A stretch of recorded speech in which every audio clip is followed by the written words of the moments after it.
In 1984, the landscape of horror changed forever. Michael Myers and Jason Voorhees, both on the fourth installments in their ongoing franchises, continued their blood-soaked brawl over the King of the Slashers World Championship. Unaware that this one-on-one contest was about to transform into a triple threat match. I mean, they were probably also unaware that this newcomer was about to dominate the both of them at the box office, taking the belt home for himself. Wes Craven had seemingly struck gold with the Heather Langenkamp, John Saxon, and Robert Englund trio in A Nightmare on Elm Street. Though he wasn't the only one seeing dollar signs. Distributor New Line Cinema, and more notably New Line's CEO, Robert Shea, were ecstatic. After years of producing movies for everyone else for what was sometimes a nice little return, sometimes a total flop, now they had a hit that they owned themselves. A Nightmare sequel was a no-brainer to New Line, but unfortunately, it was a no-go for Wes Craven, and Heather Langenkamp, and John Saxon, and at first, even Robert Englund. A Nightmare on Elm Street 2, Freddy's Revenge, is known for a great many things. Some call this the worst film in the franchise, which is ridiculous. Others label it as simply too big of a departure from the original. Others say this is the gayest movie ever made. And I don't say that in an immature, insulting way. I mean it quite literally. This movie is extremely homoerotic, and that is something that the star of this film has blamed for not only ruining his career, but in some ways, his life. Today we'll cut deep into the flesh of A Nightmare on Elm Street 2, before slicing down to the bone with A Nightmare on Elm Street 3, Dream Warriors. I'm not trying to get ahead of myself here, but you know how I teased that the series' original heroine, Nancy Thompson herself, was missing from the sequel? Nightmare 3 marked the return of Freddy's true nemesis. But we'll get there. We'll get there. Hold your horses. Welcome to the history of A Nightmare on Elm Street Part 2, Freddy's Revenge and Dream Warriors.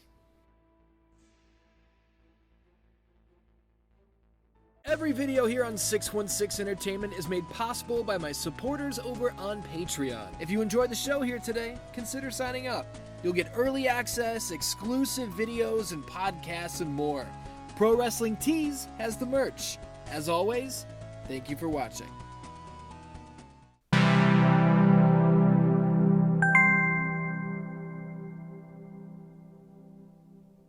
So where the hell did we leave off in the old tales of the Springwood Slasher?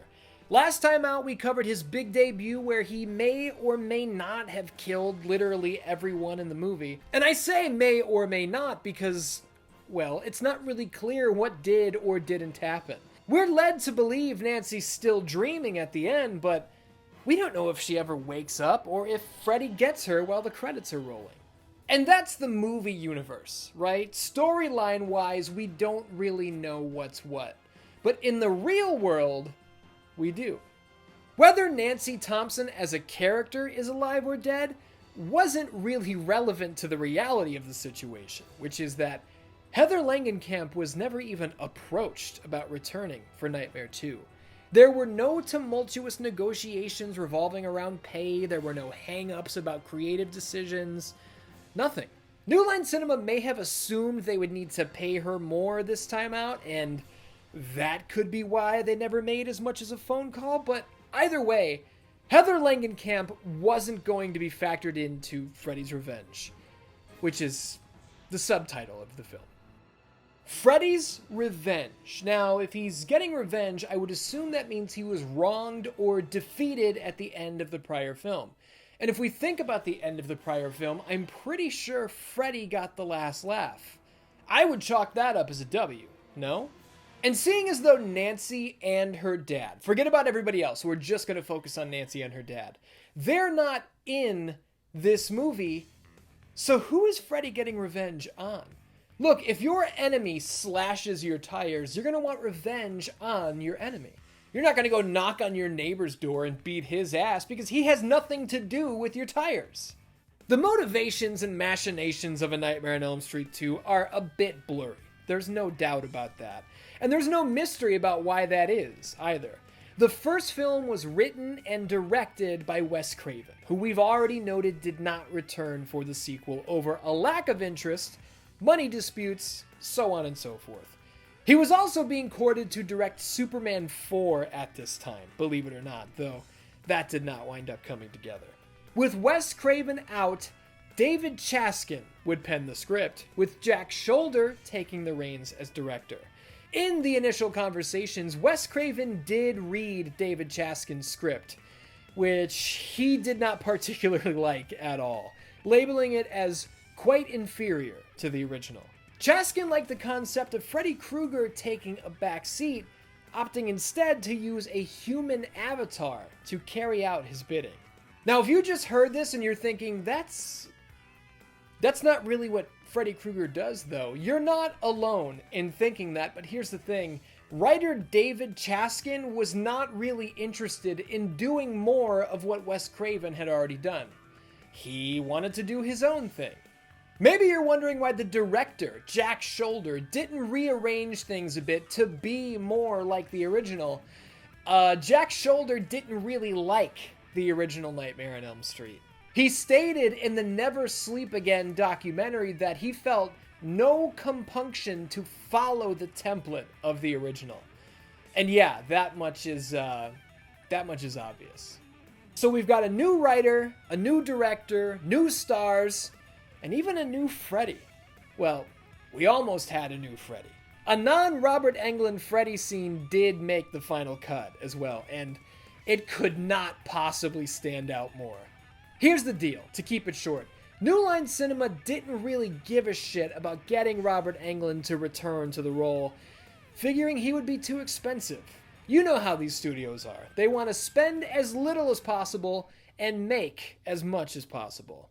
In their mind, the name of the movie and the name of the killer was good enough. It didn't matter who played him. To his credit, it was director Jack Sholder who stood up and said, "Hey, I'm literally not even going to finish this picture without Robert.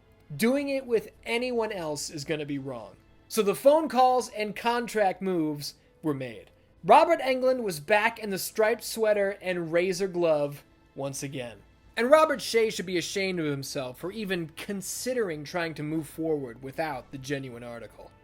And with a little bit of groundwork set regarding the production itself and the fact that we introduced Freddy Krueger in part 1 of this series and we've kind of already gone over what it is that he does, I feel like we're making pretty goddamn good time here, and that should continue. Let's get to it. We kick things off on the way to school. Remember high school? Man, I'm getting old. Hey, you recognize that guy? On the way to school, the ride gets a little bumpy. Now, who could possibly be crazy enough to torture these kids like this? Oh, come on now, you know exactly who it is. The earth splits, the bus hangs precariously over a deadly crevice as the Springwood slasher closes in on his vulnerable prey. Just as Freddy strikes, our stars wake up. It was only a dream. This is Jesse, our main man. What the hell's he having these nightmares for? Oh, I don't know. It might have something to do with the fact that he and his family just recently moved into the house where Nancy Thompson lived. Damn, bitch, you live like this? The following night, Jesse has another run-in with the burnt villain from his nightmares, though this time, it's not some crazy bus ride from hell situation. It seems to be real. The man is in his house. Daddy can't help you now. We got special work to do here, you and me. Interrupting really quick to say that you may notice Freddy Krueger looks a bit different here in the sequel. That is because makeup and FX man David Miller did not return from the original. Taking over this time would be Kevin Yeager. If you frequent this channel, you may remember me talking about Kevin Yeager quite a bit on my show Scream Sequence last year, as this was the guy who gave us Chucky. You know I've covered the first 4 Child's Play movies on this channel, right? Amongst the changes made to Krueger's overall design would be his now fiery eyes. Pair these irises with the killer's now pointed nose and raised brow, and you've got what Yeager referred to as the male witch look for the Springwood slasher. Just a personal opinion here, I love the way Freddy looks in Nightmare 2. God damn, do I think he looks freaky here. Alright, back to the story. Jesse's got a little thing going with this cutie at school, Lisa, and when she comes over to help him clean his pigsty of a bedroom, they come across a diary. And it's all fun and games until Jesse realizes that this girl was Nancy Thompson, and she's writing about the same man who's haunting Jesse. That night, things heat up, quite literally. For the second night in a row, Jesse feels the urge to go down into the basement, where he is once again confronted by Freddy, who this time leaves his trademark glove behind, attempting to force it on to our hero. Where Freddy's revenge deviates from the established lore most is in its insistence that Freddy can manipulate and enter the real world seemingly whenever he wants, rather than needing dreams to carry out his torture.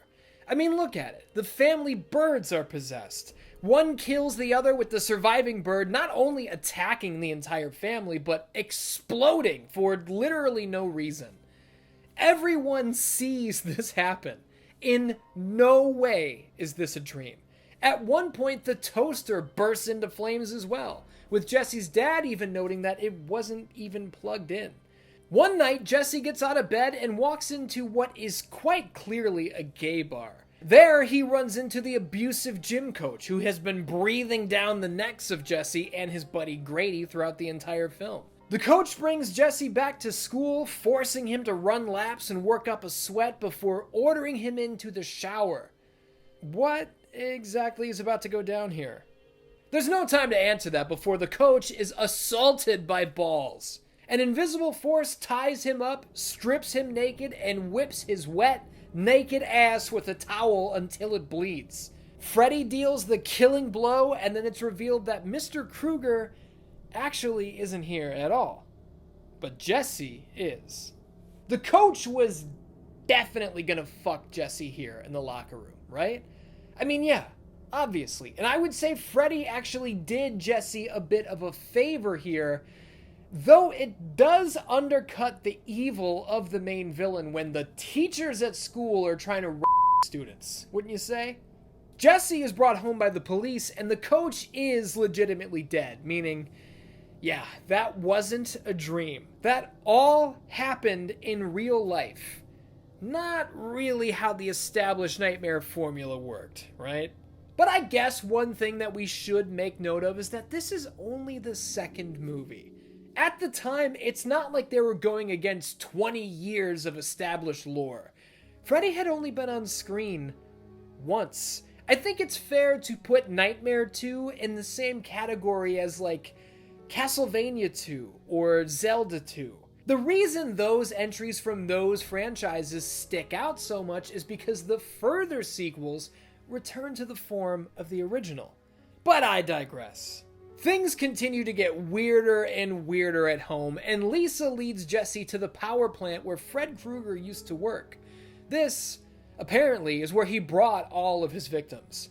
No progress is made here, but that night, Jesse creeps upstairs, coming dangerously close to harming his little sister. The next day at the big party, Jesse and Lisa take their relationship to the next level, until Freddy ruins the moment. Again, these things are happening in real life. The supernatural element has entirely left the dream world, and it walks among us. This is not how things were in the original. After running out on Lisa, Jesse comes to Grady, begging for his help. Shortly after, Freddy scratches and claws his way out of Jesse's body and murders Grady right there in the bedroom. After the deed is done, Freddy leaves Jesse holding the proverbial gun, vanishing from the real world. Now desperate for Lisa's assistance, Jesse returns to the party, bringing with him the essence of the Springwood slasher. Everything goes sideways, and in the blink of an eye, Jesse's gone, and Freddy's back. This scene here, with Freddy chasing Lisa around the house and then battling an entire school's worth of teenagers at a cabana party, this was one of the main deal breakers for many fans of the series. It just... Look, forget the later sequels, this wasn't even remotely congruent with the first film. It is at this point that Lisa takes over as our hero, and she knows exactly where Freddy walked off to. His old haunting grounds. And here, shit is weird. The dogs with human faces are really bad and stupid. The rat that transforms into some silly monster. This just isn't Freddy Krueger material. I do like when the bite mark Freddy gave Lisa earlier festers and is covered in insects trying to burrow into Lisa's bloodstream. Just kidding. Freddy's got Lisa dead to rights, cornered on the catwalk, when she stumbles upon his weakness, her refusal to buy into his bullshit. Well, that and her love for Jesse, which she knows is trapped inside of Freddy. With positivity, encouragement, and a sweet kiss, Freddy Krueger is defeated, melting away a pathetic, begging loser. And from the ashes of Fred Krueger, Jesse rises. And everybody lives happily ever after. It's all over. We leave A Nightmare on Elm Street 2, Freddy's Revenge, knowing several things. Number one, Freddy Krueger can apparently do whatever he wants, whenever he wants, wherever he wants. Number two, Freddy is still alive. Number three, I am pretty sure all of the kids on the bus died there at the end, which can only mean one thing. Nightmare 3 must be right around the corner. But before we jump into 3, let's talk more about 2. I touched on the homoeroticism of this film in the intro, and maybe you picked up on it through some of the visuals you saw over the telling of the story, but let's go a little deeper on this. And I'm going to try to not talk about this for 20 minutes, though there is a lot to say. Plenty of it has been said before. There's a whole documentary about this that I recommend you check out. From Jesse's extremely suggestive dance moves to the repeated man-on-man contact between he and Grady, not to mention the coach enjoying making them work and sweat and hit the showers repeatedly, the gay S&M club. I mean, the coach is literally attacked by a barrage of balls. Jesse takes Grady's balls to the face as well. Something is trying to get inside my body, and you want to sleep with me. So on and so forth. That's not even everything. In fact, those only partially cover the literal visuals and spoken dialogue. None of this touches on the subtext of what Freddy represents. That being this deep, dark secret that this young man is hiding inside himself. The inner turmoil of carrying such a heavy burden, going from feeling like you can't tell anybody to telling everybody, but nobody seems to understand. Jeez. Think about all the times that Jesse is clearly feeling the urge to kill. He's inching ever closer to acting on these impulses, fighting against them with every fiber of his being. What the hell do you think this is supposed to signify, huh? There's been so much talk about this over the decades, and the story has changed wildly. Director Jack Shoulder claims that he had no idea that this was an extremely gay movie while reading the script, while shooting the film, or while watching it come together in the edit. Writer David Chaskin disowned the gayness of this film for a long time, pointing the finger at star Mark Patton, who played Jesse, for taking his script and making it come off the way that it did. This specific issue has blown up into this massive thing over the years. Why? Well, because this movie came out in 1985. The AIDS epidemic was in full effect. Writer David Chaskin wrote this script purposely containing all of this homoerotic subtext, likening the killer Freddy Krueger to the killer that is AIDS, and, at the time, the perceived underground subculture that was homosexuality. David Chaskin didn't start owning up to purposely cramming all of this subtext into the script until after times had changed and this movie started being celebrated by the LGBTQ community. This after years of pointing the finger at Mark Patton for ruining the movie. And what really makes this sad is that Mark Patton is gay in real life. At the time, he was not out. It was all hush-hush, and back then, you had to be. You couldn't just be an up-and-coming actor in 1985, openly gay, without it severely hurting your livelihood. Just try and imagine how that must feel. Someone I really respect in this situation is Robert Englund, who not only saw exactly what this script was doing, but he purposely leaned into it. He's even stated that several people, from the writer to the director and everywhere in between, have suffered from selective memory over the years, changing their story as they deem necessary. Englund said there's always a dance, a seduction, a dare with the character of Freddy Krueger, and we can see that in the film. When Freddy is caressing Jesse's face, he's doing it in an extremely suggestive manner.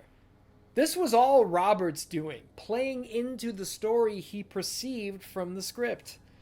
Robert even asked Mark Patton's permission to insert a bladed finger into Mark's mouth, taking it even a step further, which one of Mark's people rejected, fearing it might be so gay that it would ruin his career on the spot. Even without that visual in the film, Mark Patton's career practically did begin and end with A Nightmare on Elm Street 2. After the negative reaction to the film and the blame of that being put solely on his shoulders, Mark disappeared completely. It wasn't until 2019 that David Chaskin and Mark Patton reunited, hashing out their sordid past, which is all covered in the documentary Scream Queen, My Nightmare on Elm Street, which I highly recommend. And I'm gonna leave it at that. I'm not gay. I'm not going to talk out of school about how anyone should or shouldn't feel about the story, about how they should feel over Mark Patton being blamed for the reception of the film, despite not being the writer or director and starring in his very first movie. None of that. He's lived with it. He's dealt with it. It was his story to tell, not mine. I'm glad he was able to take something traumatic and turn it into something positive, which you can learn all about from the documentary. What I'd like to springboard into, though, is Wes Craven's outside involvement with the film. It was Craven who read the original script, which was 90% Jesse focused, and shifted it. Craven saw potential in the character of Lisa. He saw Lisa as this rock for Jesse, his partner, his main supporter. And by the time we're in the closing moments, Lisa graduates to the true hero of the story. I mean, look at their conversations with one another. More often than not, Jesse is scared out of his mind, and Lisa is the one thinking rationally and putting a game plan together, offering her strength to his fight. I feel like I'm losing my mind. I'm afraid to stay awake. I'm not gonna let anything happen to you. Oh God, he's coming back! You created him, you can destroy him! No, Jesse's dead. I am not afraid of you.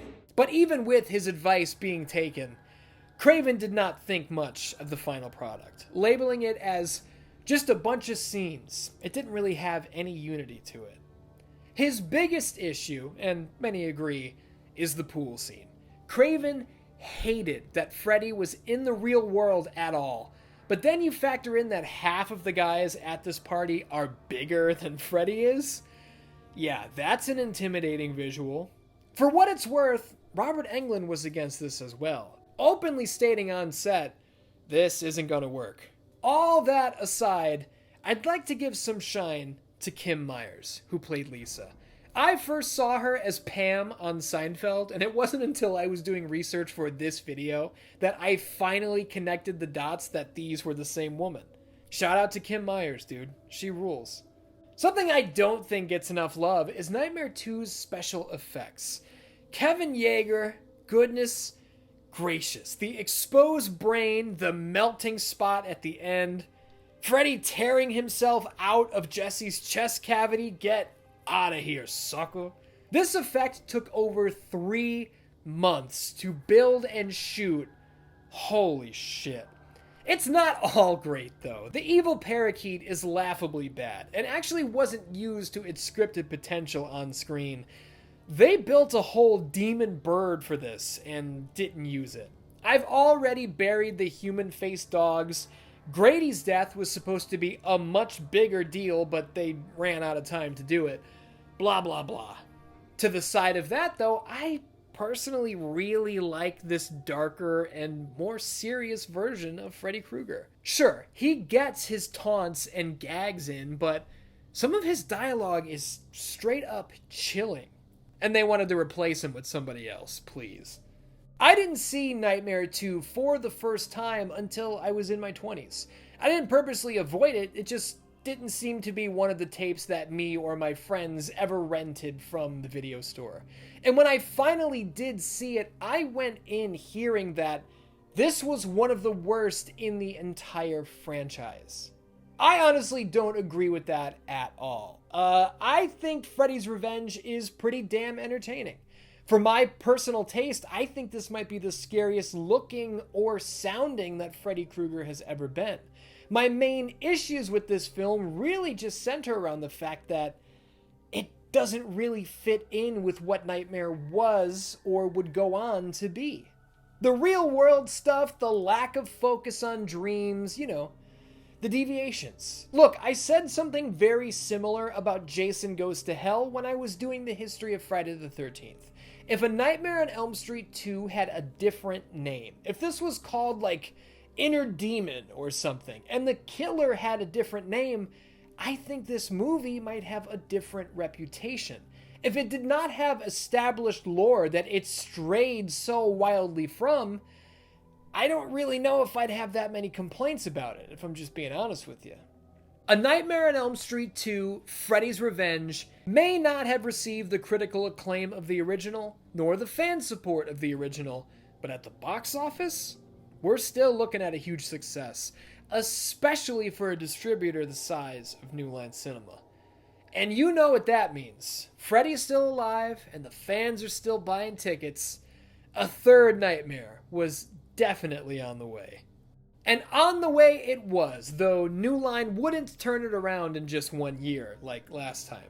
Nor would they haphazardly throw a random team on the project, not caring whether or not the actual stars and creators had anything to do with it. Why waste time? Let's get right to it.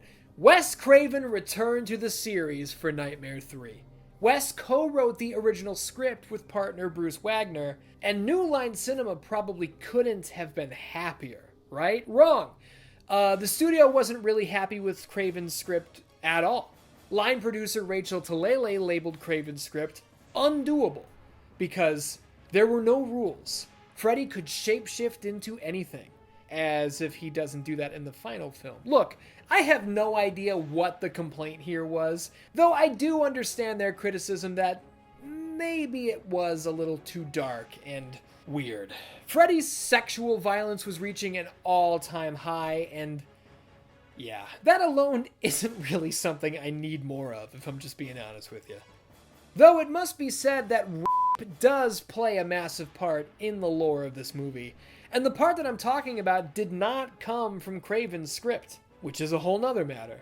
Either way, Craven and Wagner's original script was used as the base, though it would be completely rewritten by the team of Chuck Russell and Frank Darabont. Russell would also direct this film, as he later would The Mask, The Blob, and The Scorpion King.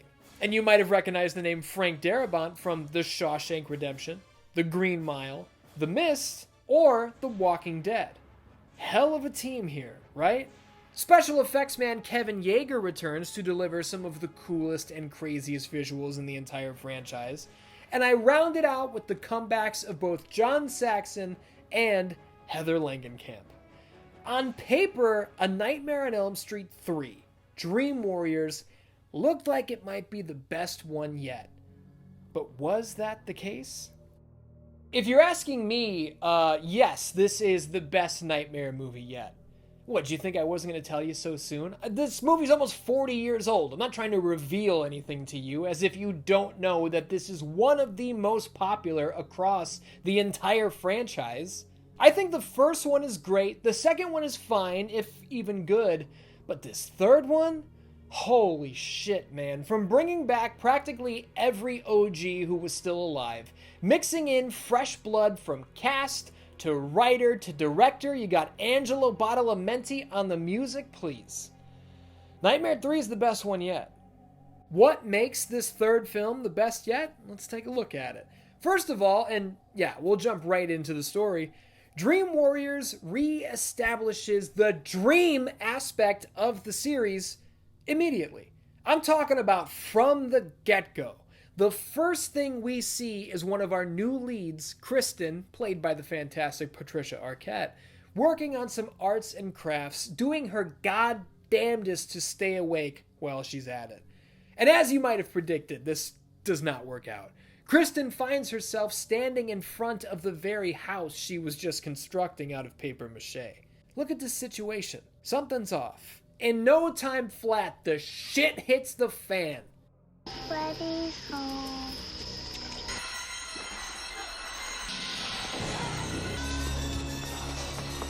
This is how you do a nightmare sequence. Holy hell. Check this out. Luckily, Kristen wakes up just in time to get it together. Yeah, right, bitch. You thought you was safe. Kristen's mom bursts in and, would you look at that? It's off to Weston Hills, a psychiatric facility for Kristen. And this is where she meets the rest of our heroes. All troubled in one way or another, all suffering from similar violent nightmares. Distraught by this twist her life has taken, Kristen finds herself singing Freddy's rhyme, attacking the Weston staff with a scalpel. Stepping in to pick up the final line of the song is Nancy Thompson. This is how you do it. This is how you do it. This is A Nightmare on Elm Street. This is what Freddy Krueger does to people. And you're goddamn right Nancy's back to help the new blood battle against Fred Krueger because she's bad as fuck and she knows all of his tricks. God damn, I love this movie. Nancy, having grown and learned from her traumatic past, is now a psychologist. She approaches Dr. Neil Gordon about prescribing the kids Hypnosil, an experimental dream suppressant drug that she personally uses. It's a controversial, possibly unsafe strategy, which is faced with lots of pushback. While the doctors in suits are pushing pencils and arguing what should or shouldn't happen, a bloody bicycle melts in Kristen's room. She winds up in Freddy's house again where gross shit is going down. And then the man shows up as a goddamn snake and tries to swallow her whole. This is where we learn about Kristen's special ability. She can pull people into her dreams. And you know the bad bitch takes care of business. The horror in her voice when she looks Freddy in the eyes for the first time in years is powerful. Oh my god. All of this on top of the stories like a kid using a razor to cut his eyelids off to stay awake, which would have been shown in Craven's version of the script, furthers the Hypnosil conversation. In between all this, we get to see our heroes in their element, playing board games together, hanging out, in therapy sessions, sharing their experiences and frustrations. They're a family. They're bonded by trauma.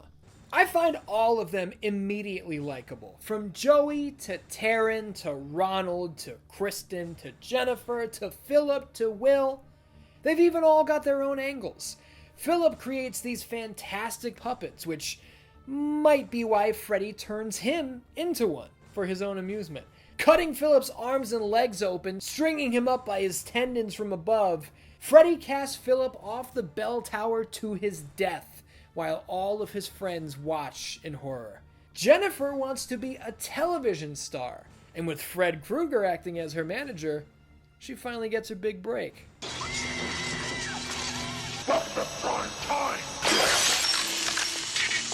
Obviously, things are going from bad to worse. But do you want to know what I love about this situation? I mean, honestly, there are a lot of things I love about it, but one of the things that I love about it is that in a group session, Nancy takes the time to explain to our heroes and us as the audience exactly why Freddy is targeting them. It's because they are the last of the Elm Street kids. There are so many horror movies, franchises specifically, that begin with a killer who has a goal. Just a couple sequels later, though, that goal is gone and the killer's still stomping around, just going after random people for no other reason than the studio wants to just continue to sell tickets. Halloween Resurrection, anybody? Now, I do understand that is Halloween 8 and that this is only Nightmare 3. There's a shitload of space in between, but I'm just saying. With the kids dropping like flies, Dr. Neil and Nancy go rogue, putting together a group session where Kristen fully introduces her ability to pull others into her dreams. In this world, for lack of a better term, everyone's dreams come true. Kristen is a high-level athlete. Ronald is strong like the Hulk. Will is the Wizard Master. Taryn is bad as fuck. Joey is nowhere to be found because the hot nurse is trying to Freddy his Krueger down the hall. And if this seems a little too crazy to be true, it is. This isn't really a nurse, this is Freddy dangling a teenage boy's dreams in front of his face, only to turn it into a nightmare with the snap of his razor fingers. Hey, quick funny bit about this naked nurse who turns out to be Freddy in disguise. This was supposed to be a naked woman with Freddy's head on top of her body. Here it is, because they did shoot it. And in the edit they went, holy shit, that doesn't work at all. So they just went with regular Robert Englund instead. What do you think about that call? What would you have done? Anybody out there a little confused?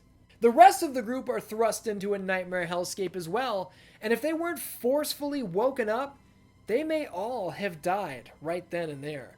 This whole deal sends Joey into a real-world coma. And throughout this whole movie, it should be noted, Dr. Neil has been bumping into this mysterious nun, Sister Mary Helena, who offers insight on the situation.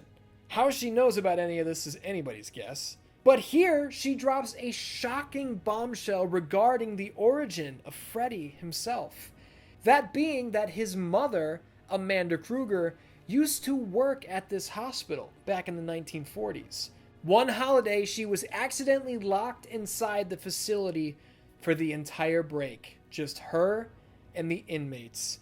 The criminally insane took turns r***ing her, and when she was finally discovered, nearly dead, she was pregnant. Goodness gracious, that's dark.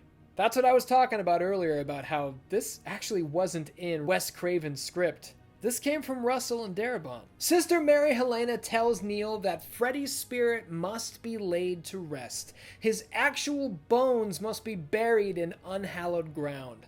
Only this will banish him forever. All the while, Freddy uses Joey's body to taunt Nancy from beyond. Putting a plan together, Nancy tells Neil that she thinks she knows exactly who might be able to lead them to Freddy's remains. Insert Lieutenant Donald Thompson, or former Lieutenant Donald Thompson. He never recovered from the events of the first movie, which was also tied to major trauma even further back. He and Nancy don't seem to have spoken in years. Long story short, Mr. Thompson does wind up taking Neil to Freddy's bones in the junkyard. Nancy heads to the hospital to band the kids together one more time, purposely heading into the dream world to confront Freddy and rescue Joey. Freddy battles a group of kids, and one by one they're all meeting their doom. Taryn's death scene is amongst the best and most creative in horror history, in my opinion.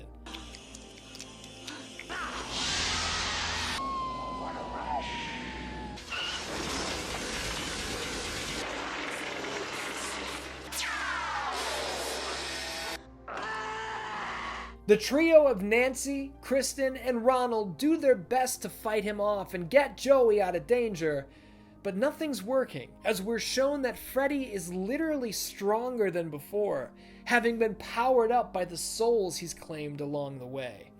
But when his real-world remains are messed with, holy shit, the bones come to life! This is fucking awesome! The skeleton kills Mr. Thompson and knocks out Neil! This roar chills me to the core, dude. Even today it bothers me.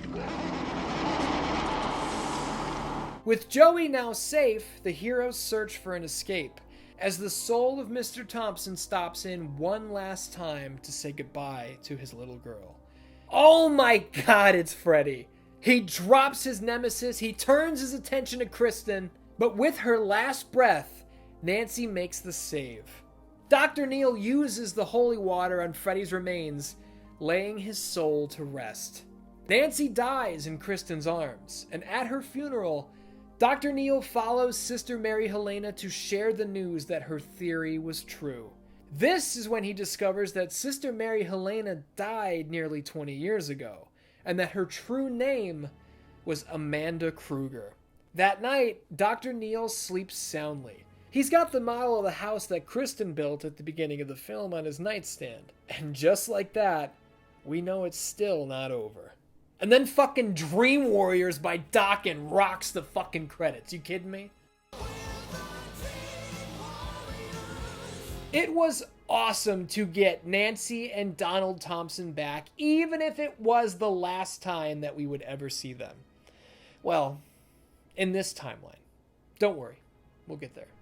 I love the story of Dream Warriors. I love the characters. I think this is probably the perfect mix of Freddy Krueger being both scary and silly at the same time, as later sequels would take this further and further to the point that it was out of control and I genuinely started to hate it. But yeah, man, Nightmare 3 just works on so many different levels. And while I've applauded several special effects shots already, I want to give an extra moment to a few details that I didn't have time to touch on earlier. Similar to the rotating set of the original for Tina and Glenn's deaths, when Joey is hanging over Hell on the bed, he's not actually hanging. He's standing straight up in a bed that is secured sideways against a wall. What an awesome little trick, right? The Freddy snake is covered in that green goop because after Kevin Yeager designed it, everybody went, whoa, what is with the gigantic dick? The shape of this thing was so penis-like. The call to coat it in colored slime was made on the day just so that it wouldn't be, flesh-colored. Kevin Yeager purposely designed it to be as phallic as possible, too, because he was like, yeah, that's kind of Freddy's deal, right? But everybody else freaked out. They also shot this scene backwards. Patricia Arquette is actually crawling out, and the dolly is pushing the camera away, because when they tried to have it swallow her, the entire face would scrunch up like paper. So they're just running the film in reverse. Movie magic, right? And that pig on the table that screamed at Kristen was a huge ordeal, too. Director Chuck Russell was told that the fake pig spot, as scripted, was going to cost about $2,000 to pull off. Somebody was going to have to build this fake pig, they were going to have to paint it, they were going to have to hollow it out to get the animatronics inside, and there just was not room in the budget for this. Chuck Russell was really attached to this spot though, and he didn't want to lose it, so here's what he did. He told a crew member to just go out to a butcher shop and buy a spit-roasted pig. They literally left it out for a couple days, they waited for it to rot, and then they slapped it in the middle of the fucking table. They hollowed out its stomach, they cut a hole in the table, there was somebody underneath the table with their hand in this real pig's mouth going like this. And that's how they got that shot. That's one way to do it. On a simpler note, I found it cool that Jennifer Rubin, who plays Taryn, she specifically pitched the idea that her character have this super tall mohawk in her dream outfit. It's a great choice, if you ask me. It's widely known that "Welcome to Prime Time, bitch" was an ad-lib from Robert Englund on the spot, and I mean, it might be the most famous line in the history of the series. And to think they didn't initially invite him back for Nightmare 2. Please! Go fuck yourself. The claymation stop-motion Freddy is out of control. The stop-motion skeleton straight out of a Ray Harryhausen movie is unbelievable too. Come on, man. This is why I love 80s horror so much. This was the top of the line for special effects, in my personal opinion. I do have a few questions about Nightmare 3 as far as logic goes, though. Like, there was this whole hubbub about Freddy being in the real world in Nightmare 2 and how real world stuff kind of broke the guidelines. So what's up with Amanda Krueger's ghost? Is that not a step too far? What about Philip being able to phase right through this locked door in real life? Yeah, in the dream world, Freddy's in control. He's pulling the tendons. But here, in the real world, he's sleepwalking. Maybe this is just one of those things that you're not supposed to think about too much. But then why did they show it to us if they weren't trying to tell us something or asking us to think about it, right? The word from the cast and crew was that Chuck Russell was an extremely demanding director. Ridiculously long hours, back-breaking shoots, the whole deal. Those of you who are a fan of video games and that industry, you may be familiar with the term crunch, where developers are working extreme overtime in order to hit their deadlines. Chuck Russell, by the sounds of it, was the human embodiment of crunch in the film industry. And was it worth it? Yeah, I would say so. On a budget of $4.5 million, A Nightmare on Elm Street 3 Dream Warriors drew just about $45 million at the box office. Once again, a massive return on New Line's investment. Once again, a giant hit. For those keeping score, yeah, Nightmare 3 made a lot more money than Nightmare 2 did. Wes Craven initially got involved with Nightmare 3 in order to close the series for good, but with a box office like that, this plan didn't stand a chance in hell. When I was younger, Nightmare 3 was my favorite in the franchise, and coming back to it all these years later for this series of videos, I gotta say there's a pretty good chance that that is not going to change. And I would like to reiterate before we get out of here that 2 is also not nearly as bad as people say. I really don't think that it's bad at all.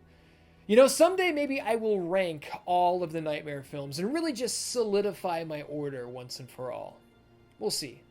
Next time out, I think we'll take a look at Nightmare 4 and 5, those being the Dream Master and Dream Child. Can either of these movies live up to the quality of Dream Warriors? No, they can't.